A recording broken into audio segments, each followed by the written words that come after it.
아멘. 눈이 많이 오는데 오시느라 고생하셨습니다. 그래서 내일 새벽 기도는 쉬도록 하겠습니다. 눈 때문에 하기 어려울 것 같습니다. 성탄절이 얼마 남지 않았습니다. 이번 주 지나면 이제 성탄 이브고 그다음에 다음 주 월요일 성탄절입니다. 어렸을 때는 크리스마스 이브가 되면 친구들과 함께 충장로로 놀러 갔습니다.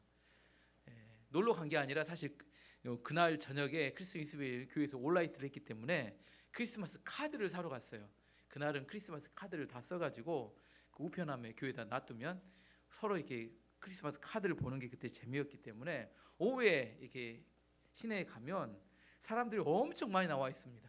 그리고 이렇게 그 크리스마스 캐롤이 가게마다 들렸기 때문에 뭐 연말 연시 분위기가 완전히 뭐 그때 뭐 이렇게 특별한 일을 하진 않았는데 기분이 붕 떠 있는 듯한 그런 기분이었던 것 같아요. 요즘은 저작권 때문에 캐롤을 틀지 않기 때문에 어디 가도 성탄절 분위기를 느끼기는 어렵습니다.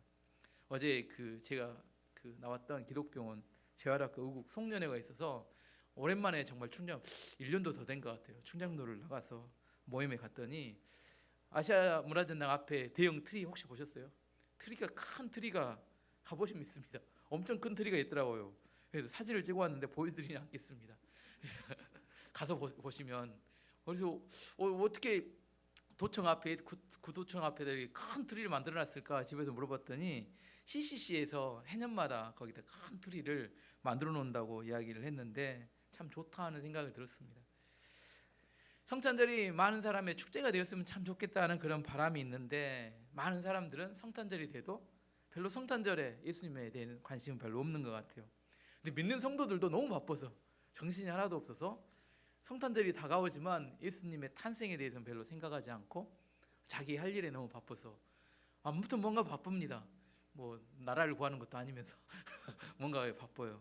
하지만 성탄절은 예수님의 탄생을 관심을 갖고 또 우리가 묵상해 봐야 되고 또 거기에 대해서 우리가 축하하고 기뻐하는 그런 날이 되기를 바랍니다. 오늘 본문은 애굽에 내려진 10가지 재앙 중에 7번째 재앙 말합니다.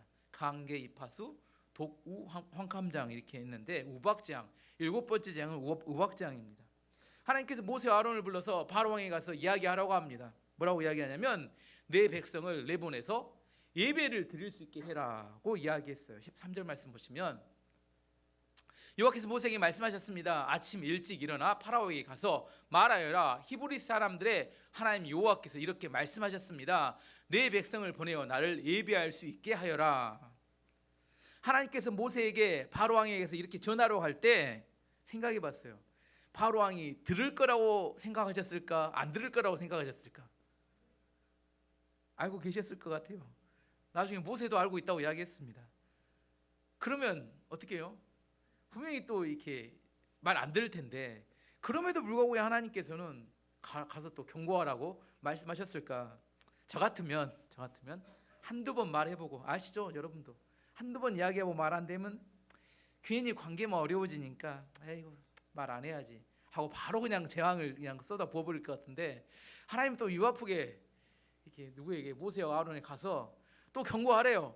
내 백성을 내보내라. 그렇지 않으면 재앙을 내릴 것이다. 이렇게 이야기하라는 겁니다. 뻔히 말 안 들을 줄 알면서도 왜 그러셨을까? 왜 뻔히 모세도 아는 이야기를 모세가 아는 이야기를 어떻게 알아요? 30절 보면 나옵니다. 30절 말씀 보시면 먼저 30절 말씀 한번 봐보겠습니다. 하지만 왕과 왕의 신하들은 그래도 여호와의 하나님을 두려워하지 않으리라는 것을 나는 알고 있습니다. 모세가 이야기하는 나는 알고 있다. 당신들이 아무리 이렇게 재앙이 내려도 말 안 들을 거 알고 있다. 모세도 알고 있는 걸 하나님 몰랐을까요?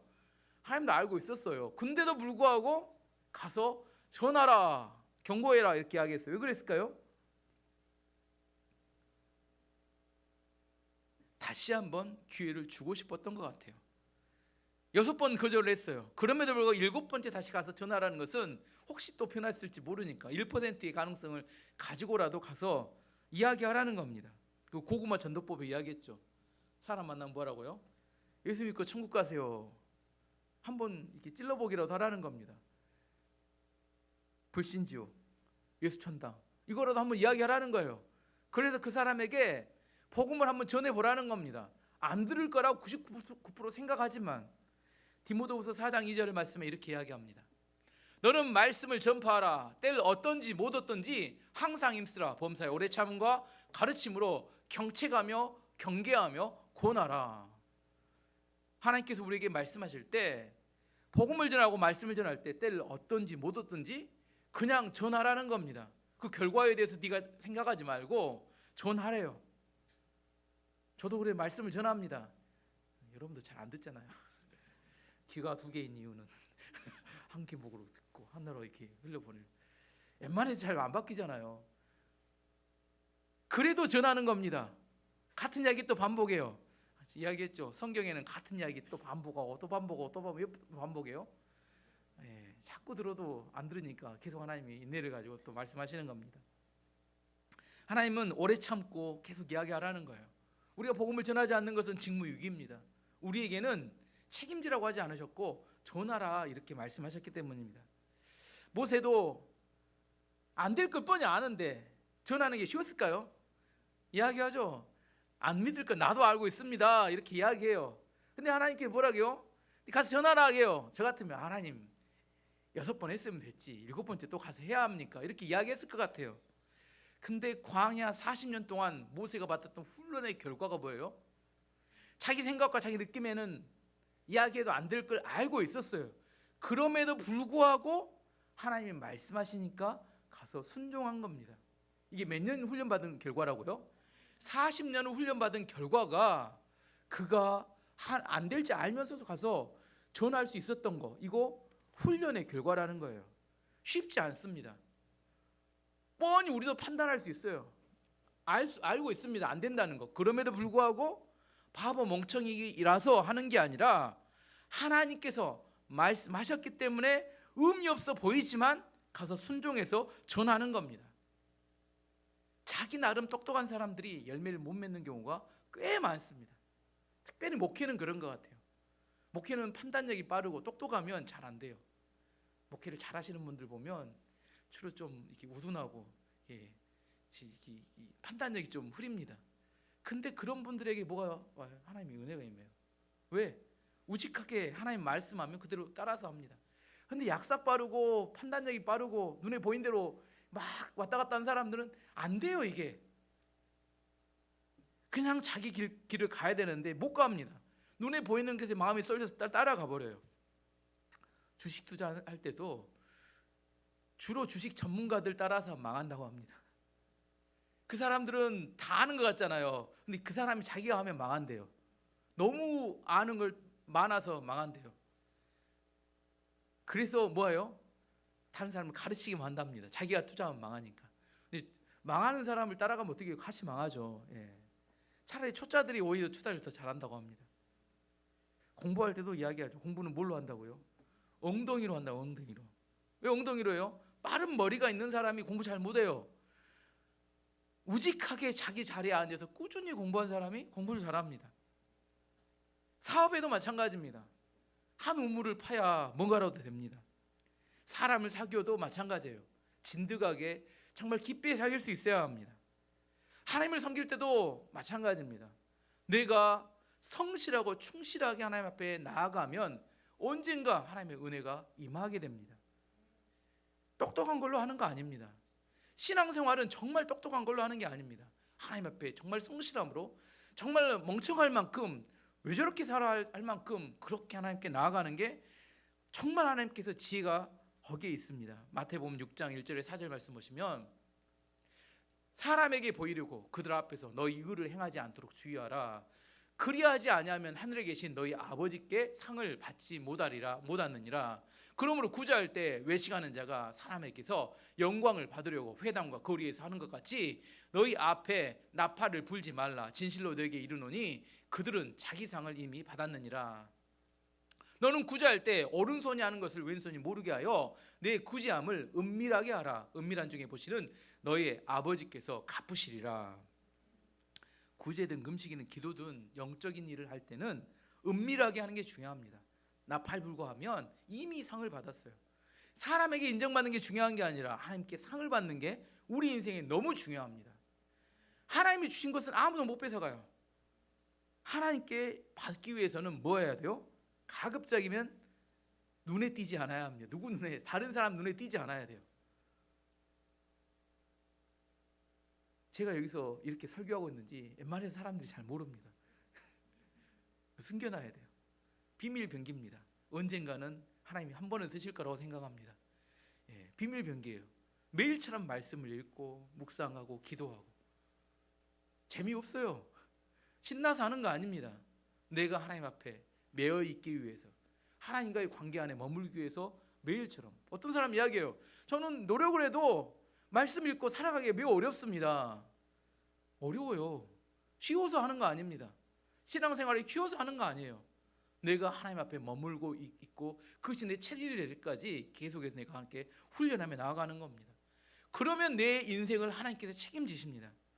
전략 중에 매복이라는 전략이 있어요. 상대가 2만 명입니다. 군대가. 내 군대는 5천 명밖에 안 돼요. 어떻게 이길 수 있을까? 전면전하면 집니다. 맞짱을 뜨면 져요. 그럼 어떻게 하냐면 매복을 해야 합니다. 게릴라전이죠. 숨어서 전략을 짜고 전쟁하면 5배, 10배의 효과가 나타납니다. 매복은 은밀한 중에 행하는 겁니다. 자기 자신을 드러내지 않는 거예요. 내가 약하다고 생각하잖아요. 그러면 숨기는 것을 배워야 돼요. 다 드러내면 어떻게 돼요? 절대 못 이깁니다. 모세가 광야에서 40년 동안 훈련받았던 결과는 하나님의 명령 앞에 토를 달지 않았습니다. 하나님께서 바로 왕에게 계속해서 거절함에도 불구하고 포기하지 않고 또 말씀하시는 것은 다시 한번 기회를 주고 싶었습니다. 두 번째 이유는 뭐냐면, 계속 말씀하신 두 번째 이유는 하나님이 어떤 분인지를 드러내 보여주시기 위해서입니다. 14절 말씀 보시면, 만약 그렇게 하지 않으면 이번에는 온갖 벌을 너에게 내릴 것이다. 내가 너와 너의 신하들과 백성에게 벌을 내려 모든 땅에 나와 같은 자가 없다는 것을 알게 할 것이다. 하나님께서 이렇게 7번, 10번의 재앙을 계속 주신 이유, 그 이유는 뭐냐면 하나님이 누구인지를 알도록 하기 위해서입니다. 우리가 하나님이 어떤 분인지 어떻게 알 수 있을까요? 어떻게 깨달을 수 있을까요? 우리의 노력으로는 깨달을 수 없어요. 우리가 아무리 노력한다고 하나님 알 수 없습니다. 하나님께서 자기를 드러내어 우리에게 보여주셔야 합니다. 이걸 계시라고 합니다. 우리에게 보여주셔야 돼요. 출애굽기를 통해서 우리는 하나님이 어떤 분인지를 여러 가지 알 수 있습니다. 출애굽기를 통해서 첫 번째, 하나님은 심판하시는 하나님이십니다. 죄와 우상에 대해서 하나님 심판하십니다. 두 번째, 출애굽기에서는 하나님이 자기 백성을 보호하시는 하나님입니다. 고센 땅은 재앙이 임하지 않았어요. 세 번째는 10번이나 기회를 주시는 인내하시는 하나님을 볼 수 있습니다. 하나님은 인내가 많으신 분입니다. 네 번째는 하나님은 우리로 하여금 자신을 알 수 있도록 계시하시는 분입니다. 하나님은 바로 왕과 애굽을 심판하시는 과정을 통해서 우리에게 자신이 누구인지를 분명히 보여주십니다. 부모와 자식 간의 관계도 마찬가지입니다. 부모와 자식 간의 관계도 부모가 자식에게 칭찬도 하고 야단도 치고 벌을 주는 이런 과정이 어떤 과정이에요? 관계를 맺는 과정입니다. 그 관계를 통해 뭐예요? 부모가 가지고 있는 기준이 무엇이고 부모가 아이에게 뭘 바라는지를 아이에게 알려주는 과정입니다. 그런 과정을 통하여 인격적인 관계가 맺어집니다. 아이가 성공하는 게 목표예요? 그럼 엄마가 안 키워야 합니다. 정말 잘 나가는 학원 강사가 키우는 게 더 나을 수 있어요. 그러면 엄마하고는 아무런 관련이 없습니다. 인격적인 관계 안에서 엄마와 자녀 사이에 엄마의 기준과 인격과 삶이 아이들에게 전달되는 겁니다. 부모가 자녀를 방치하고 내버려 두면 그건 교육이 아닙니다. 돈을 준다고 해서 아이가 잘 자라는 게 아닙니다. 아이는 부모와의 관계 안에서 자라는 겁니다. 이 시대의 또 다른 문제는 지나치게 간섭하는 것도 문제입니다. 방치도 문제라면 너무 많은 관습. 요즘 이 시대의 가장 교육의 큰 문제는 아이가 없다 보니까 과잉이에요. 과잉. 예를 들어 이렇게 날씨가 추워요. 아이를 꽁꽁 싸서 집에다 아주 완전히 처박아 놓습니다. 찬바람 쐬지도 못하게 만들어요. 근데 이놈이 어디 나가다가 차 타러 가다가 찬바람 한번 쌍 쐬고 나면 어떻게 돼요? 바로 알아누워요. 바로 병원 갑니다. 폐렴 걸렸다고 난리 납니다. 적당한 추위와 적당한 균들에 노출돼야 면역력이 강해지고 강한 아이가 돼요. 어떤 목사님이 캐나다에 갔더니 이런 꽁꽁 영하 20도 되는데 아이들이, 초등학교 아이들이, 거기는 아이스하키가 그렇게 많이 하는데 반바지 입고 아이스하키를 하더래요. 영하 10도 20도 되는 거예요. 아이들이 아이스하키를 하는데 너무 열정적으로 하더래요. 그런 아이들은 웬만한 추위에 감기 같은 거 걸리지 않습니다. 근데 우리나라 요즘 애들 키우는 거 보면 추위와 균들에 완전히 아예 닿지도 못하게 만들었는데 그냥 또 닿기만 하면 바로 병에 걸려, 바로 병원 갑니다. 맨날 병에 걸려요. 하나님께 우리에게 추위도 주시고 균들도 허락해 주셨어요. 근데 그것만 주신 게 아니라 하나님 또 뭐 주셨냐면 추위를 이길 수 있는 근육도 주시고 추위를 이길 수 있는 면역력도 주셨어요. 균에 노출이 됐어요. 근다고 다 병에 걸리는 거 아닙니다. 면역력이 강한 사람은 병에 안 걸리고 면역력이 약한 사람은 병에 걸립니다. 우리가 아이를 키울 때 중점이 어디 줘야 돼요? 추위에 노출되지 않는 데 중점을 두는 게 아니라 면역력이 강해지는데 중점을 둬야 그 아이는 강한 아이가 됩니다. 고난이 오지 않도록 막아주는 게 중요한 게 아니라 고난을 이길 힘을 주는 게 중요합니다. 하나님이 때로는 우리를 훈련시킬 때 방치하는 것 같아요. 하나님 힘들어 죽겠습니다. 왜 하나님 안 도와줍니까? 할 때 하나님 왜 지금 훈련 중이에요. 강한 사람을 만들기 위해서. 하나님은 우리가 강해지기를 원합니다. 여러분 자녀에게 물어볼게요. 여러분 자녀가 광주에 자라고 있지만 여러분의 자녀가 정말 이렇게 나중에 커서 서울의 한복판에, 강남에, 정말 강남의 출신들과 경쟁하는 그런 때가 됐을 때 어떤 아이가 되기를 원합니까? 두려워하고 아무런 무능력하고 그렇게 해서 이렇게 지는 아이가 되기를 원합니까? 아니면 어떤 환경이 내놔도 어떤 상황에서도 이겨낼 수 있는 그런 강한 아이가 되기를 원합니까? 강한 아이가 되기를 바라잖아요. 하나님도 우리를 볼 때 마찬가지입니다. 하나님 우리를 보실 때 마귀와 전쟁하면 무조건 깨지고 무조건 두려워하고 그래서 오냐오냐였고 온실 안에서 자란 아이처럼 그런 자녀가 되기를 원하는 게 아니라 어떤 환경에서도 이길 수 있는 그런 천천히 아주 강한 그런 사람으로 우리가 되기를 원하신다는 겁니다. 15절 16절 말씀 보시면 내가 내 손을 뻗어 너와 내 백성을 무서운 병으로 쳤다면 너는 이 세상에서 없어지고 말았을 것이다. 그러나 내가 너를 살려둔 까닭, 하나님께서 바로왕이 이야기해요. 너를 살려둔 까닭은 나의 능력을 내게 보여주어 내 이름이 모든 땅에 두루 퍼지게 하기 위함이다. 하나님께서 지금 재앙을 한 번에 완전히 다 쓸어버릴 수 있는데 천천히 주신 이유를 이야기하고 있는 겁니다. 강하다는 게 어떤 건지 오늘 정확하게 다시 한번 설명해요. 강하다는 것은 무조건 이긴다는 의미가 아닙니다.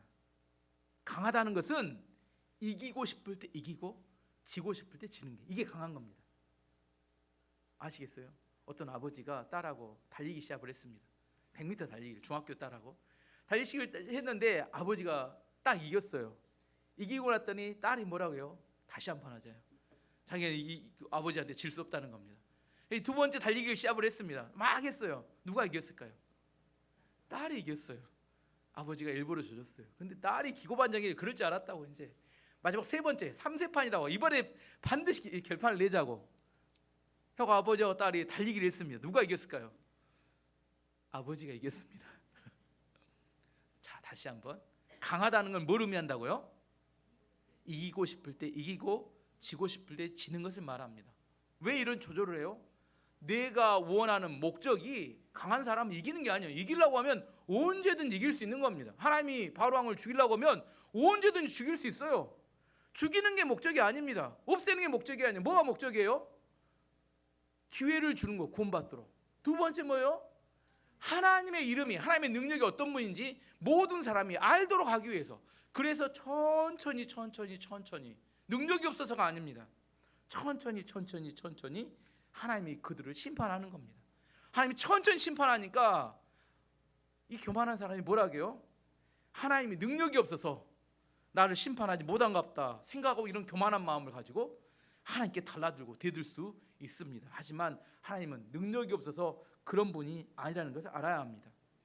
하나님께서 일곱 번째 재앙, 우박재앙에 대해서 이렇게 설명하셨습니다. 17절에서 19절 말씀 보면 이제 우박재앙에 대한 직접적인 이야기를 하십니다. 너는 아직까지도 내 백성 위에서 스스로를 높이며 내 백성을 보내지 않고 있으니 내일 이맘때에 내가 끔찍한 우박을 내릴 것이다.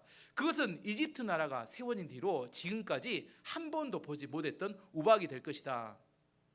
그러니 들에 있는 내 짐승과 그 밖의 것들을 안전한 곳으로 피하게 하여라. 들에 남아있는 것은 사람이든 짐승이든 다 우박에 맞아 죽게 될 것이다.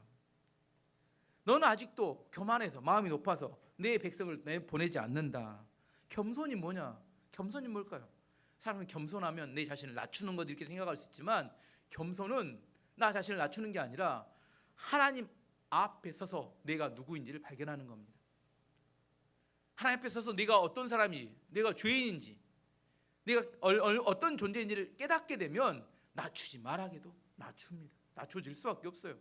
내가 어떤 존재인지를 알게 되면, 사람들은 왜 자기를 낮추지 못해요? 하나님 앞에 서서 자기를 발견하지 못하기 때문입니다. 자기가 잘난지 알아요. 자기가 모든 걸 잘할 수 있다고 생각하기 때문에 자기가 자기 자신을 높이는 겁니다. 바로 왕이 자기가 왕이라고 생각하는 겁니다. 그래서 하나님의 말씀을 듣지 않아요. 하나님께 그렇게 이야기합니다. 지금까지 한 번도 경험해보지 못한 엄청난 우박이 애굽에 내려질 것이다. 그럼 하나님 재밌는 표현을 합니다. 우박이 한 번도 보지 못한 우박이 내려질 건데, 이 말을 듣고 안전한 곳에 피하면 어떻게 해요? 살 수 있다. 하지만 피하지 않으면 죽게 될 것이다. 하나님 참 재밌는 분입니다.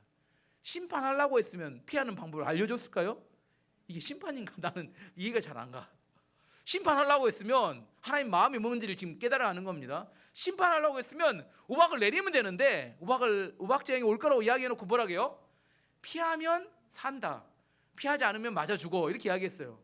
이게 지금 하나님 마음이 뭐가 있어요? 심판에 중점이 있는 게 아니라는 걸 아시겠죠? 너네 빨리 피해서 살면 좋겠다 하는 마음이 먼저 있는 겁니다. 그리고 내 이야기를 잘 들어야 된다. 내가 하나님인 것을 알아야 된다. 내가 누구인지 알아야 되고 피해서 빨리 살았으면 좋겠다. 이게 하나님의 마음이에요. 하나님은 심판을 좋아하는 분이 아닙니다. 할 수만 있으면 피하기를 원하시는 분입니다. 모세의 이 경고를 듣고 애굽의 신하들이 두 패로 갈렸습니다. 20절 21절 말씀 보시면, 파라오의 신하들 중에서 몇 사람은 여호와의 말씀을 듣고 두려워하여 급히 종과 짐승들을 안전한 곳으로 피하게 했습니다. 그러나 여호와의 말씀을 두려워하지 않는 사람들은 종과 짐승들을 그대로 들에 남겨두었습니다. 아시겠죠? 두 패로 갈렸어요. 결과는 어떻게 됐어요? 25절에 보면 결과는 우박은 모든 이집트 들에 있는 것을 다 쳤습니다. 그 우박은 사람과 짐승들을 쳤습니다. 그리고 밭에 자라는 것을 다 치고 들에 있는 나무들도 다 부러뜨렸습니다. 하나님께서는 피할 만한 기회를 주십니다. 하나님이 갑자기 심판하셔서 우리를 없애거나 그래요. 어떤 사람은 그래요. 내가 주일날 예배를 안 드리고 어디 가면 하나님이 갑자기 나를 이렇게 교통사고 나게 하거나 막 나를 이렇게 심판해, 이렇게 생각하는 사람은 그렇지 않습니다. 하나님 그렇게 심판하잖아요. 우리 심판하시기 전에 뭐요? 충분히 경고를 주십니다. 피할 길을 충분히 주세요. 야, 그렇게 하면 안 돼. 안 된다고 했다. 안 된다고 이야기했는데, 이렇게 이야기 계속 하세요. 그래도 뭐예요? 안 들었을 때 심판을 하시는 거지, 막 갑자기 뭐 안 했다고 막 한 번에 심판하거나 그러지 않으신다는 겁니다. 우리가 심판을 받는 이유는 하나님이 기회를 주지 않고 심판하기 때문이 아니라 끝까지 버티고 말 안 듣고 하나님 경고를 무시하기 때문에 심판이 오는 겁니다. 소돔과 고모라의 심판 때 롯의 천사들의 말을 듣고 사위들에게 이야기합니다. 빨리 피해야 된다. 곧 이 소돔과 고모라의 불심판이 임하게 된다. 다 망한다. 그렇게 이야기했을 때 롯의 사위들이 어떻게 반응했어요? 창세기 19장 14절 말씀 보시면, 롯이 나가서 그 딸들과 결혼할 사위들에게 말하여 이르기를 여호와께서 이 상을 멸하실 터이니 너희는 일어나 이곳에서 떠나라 하되, 그의 사위들은 농담으로 여겼더라. 뭐로 여겼다고요? 불심판은 무슨 불심판? 불심판이 오면 내 손에 뭘 지진다? 창을 지진다. 농담처럼 여겼다는 겁니다. 과연 롯의 사위들만 농담처럼 여겼을까요? 이 시대는 안 그럴까요? 머지않아 예수님이 재림하시면 이 땅은 다 불로 심판을 받게 된다 이야기하면 세상 사람이 뭐라고 해요? 농담처럼 여깁니다. 야, 그런 걸 아직도 믿고 있어. 하지만 심판이 시작되면 구원받을 길은 없습니다.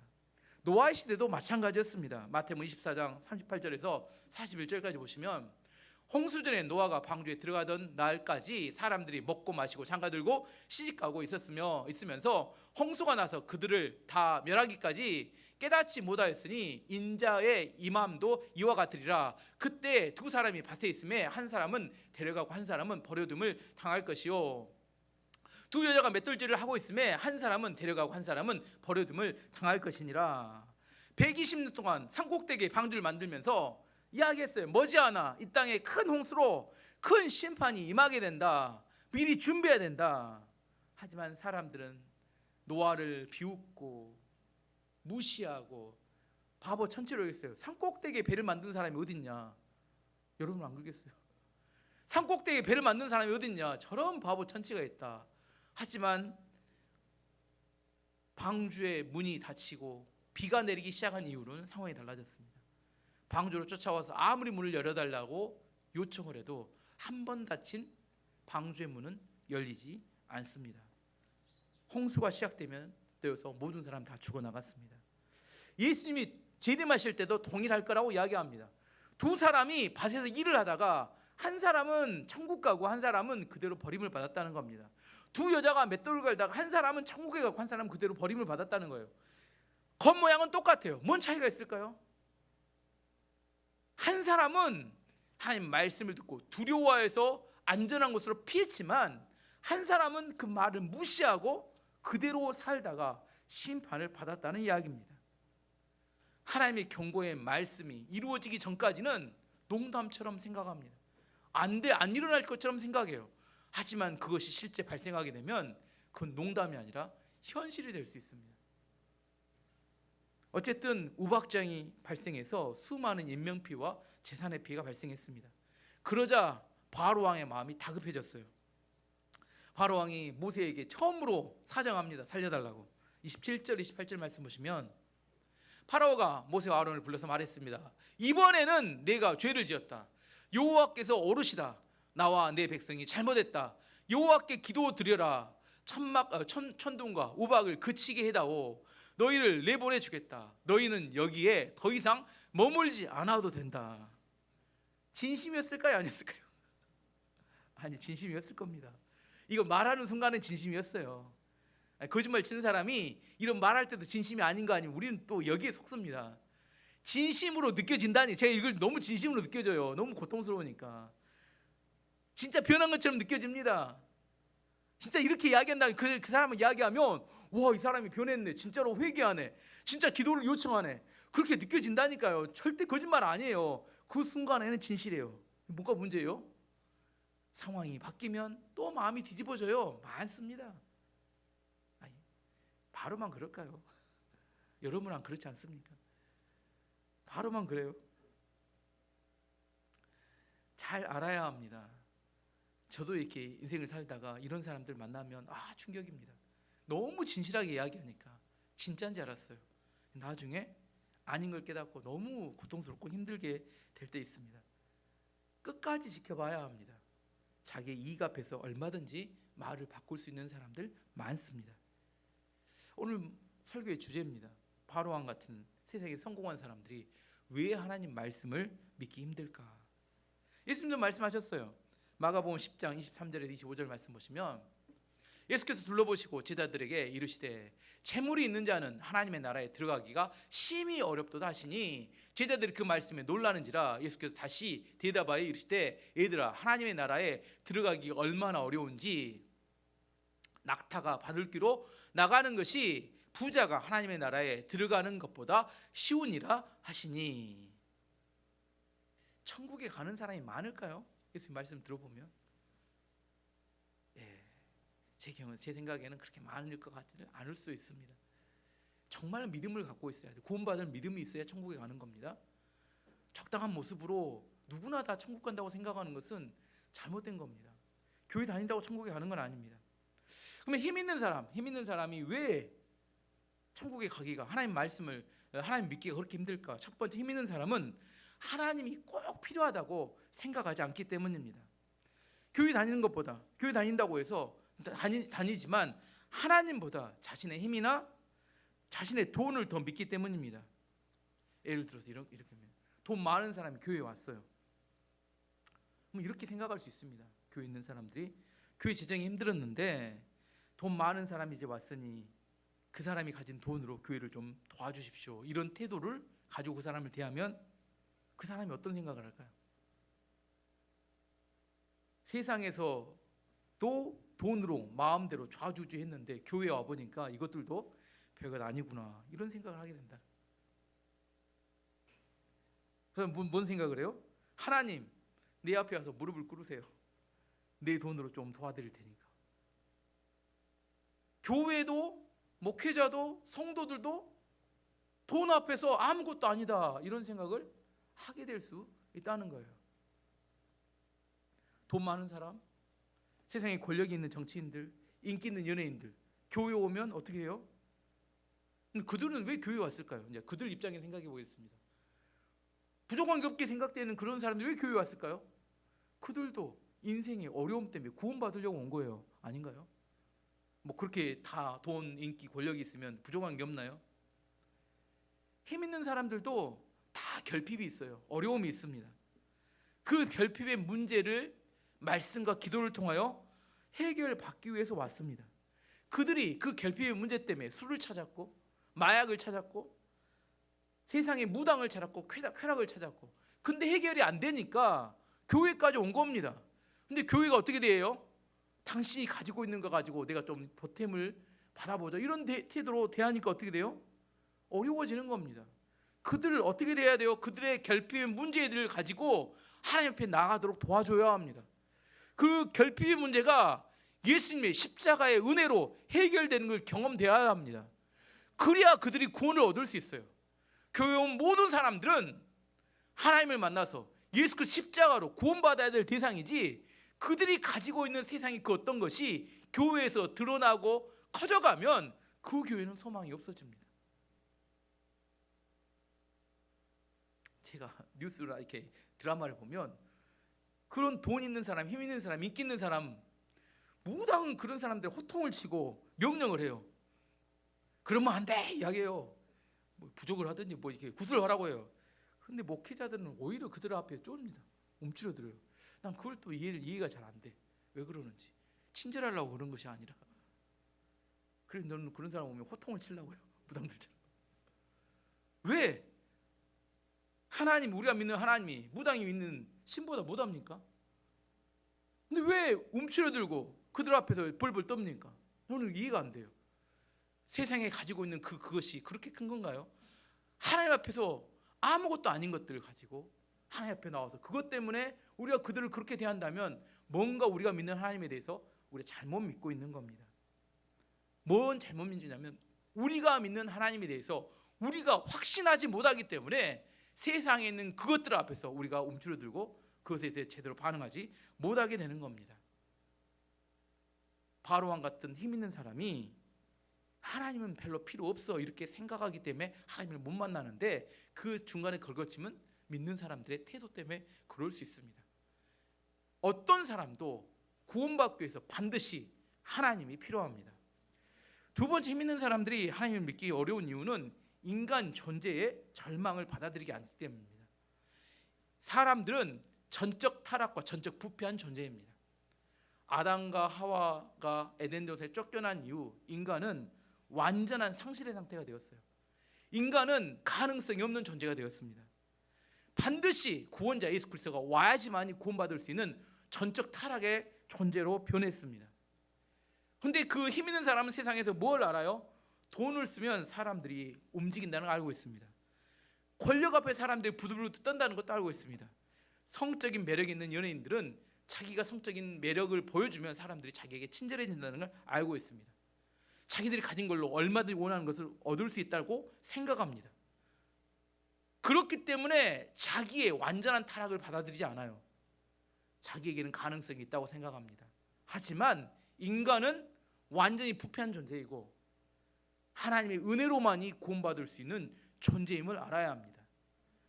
아무리 힘 있는 사람도 전적인 타락과 부패한 자기 자신의 상태를 받아들여야 하나님을 만날 수 있습니다.